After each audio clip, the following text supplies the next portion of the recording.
Welcome to the deep dive. Today, we're tackling something pretty intense. Tummo meditation. You know, the ancient Tibetan practice, famous for generating that inner fire. Right. And if you've seen those pictures, monks just sitting there in the snow, you might think, okay, it's just about not freezing. And that's the first thing we need to kind of clear up. Thinking Tummo is just about surviving the cold. You miss the whole point. It's fundamentally a technology for changing consciousness. Right. Radically, not just controlling body heat. Okay, let's get right into that. We've got sources going way back, like to the 11th century teacher Naropa. So this term, Tummo, what does it actually mean? Yeah, Tummo. Literally, it translates as fierce woman, which is really key. It symbolizes this potent, untamed wisdom energy, often pictured as a dakini. And look, it's not just a practice, it's the foundational one. The first step, the 6 yogas of Naropa. You don't master Tummo, you basically can't move on. Got it. So if the fire isn't just for staying warm, what's the real purpose? What's the fire actually supposed to do inside? Okay, the ultimate goal is, well, it's experiential. It's realizing the union of intense bliss ananda and emptiness shunyata. The fire's job is to purify the mind so thoroughly that our usual dualistic thinking just dissolves, at least temporarily. That sounds huge. How does breathing, even special breathing, lead to ecstatic bliss and dissolving duality? What's the subtle mechanism they describe? It starts with something called vase breathing, or kumbhaka. It's not just holding your breath. It's a very specific way of holding it, combined with muscle contractions in the abdomen and pelvis. Okay. The idea is to force the vital winds, the yue lung. Think of that as subtle energy, the fuel for your mind down to the navel chakra. So you're physically compressing this energy to ignite the fire deep inside. Exactly. That fire, that heat, then travels up the central channel in their model of the subtle body. As it rises, it's said to melt these subtle energy essences, the bindu, which are thought to reside at the crown chakra. Melting drops at the crown. Yeah, and the downward flow of this melted bindu is what generates this state of, well, incredible bliss. The texts describe it as 100 times more intense than ordinary sexual orgasm. Wow. And that state, that pure non-conceptual pleasure, becomes the tool. It's used to directly perceive the nature of reality as no self or emptiness.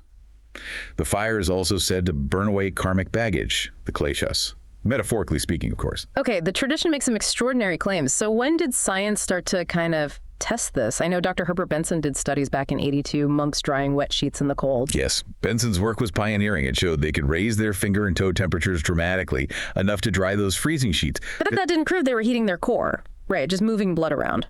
Exactly. Peripheral temperature is one thing, core body temperature is another. The real breakthrough, scientifically speaking, came much later in 2013 with the Kozhevnikov study. That was the first time reliable, sustained increases in core body temp were documented, sometimes hitting nearly 101 degrees Fahrenheit, basically, a mild fever. So literally hitting up from the inside out. What did that Kozhevnikov study find was the key? What made the difference? This is crucial. It empirically confirmed what the tradition always said. The big jump in core temperature only happened when the physical vase breathing was combined with the mental part, the intense, focused visualization of fire rising inside. So breathing alone wasn't enough. Breathing alone only gave small, temporary effects. It was the synergy of the mind through visualization, actively directing that subtle energy generated by the breath, that really cranked up the internal heat.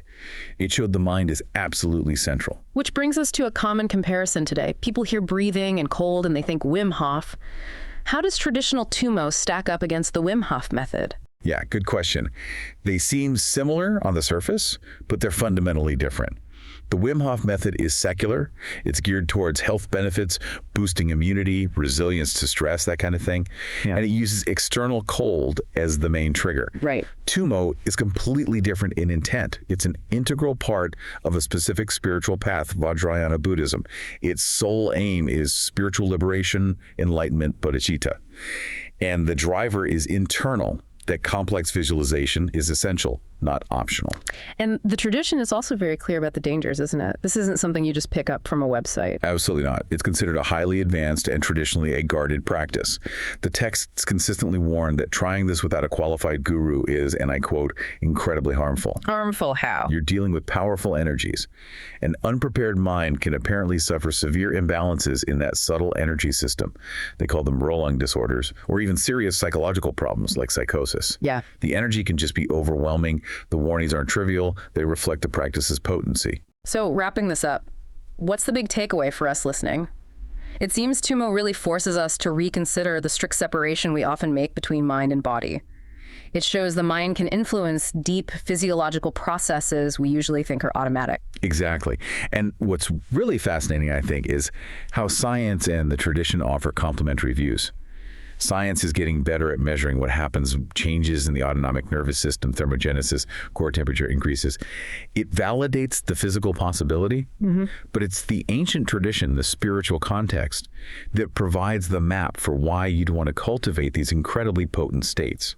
Not just for health, not as a party trick, but as a deliberate path towards understanding the fundamental nature of reality and achieving spiritual liberation. It gives the what a profound why.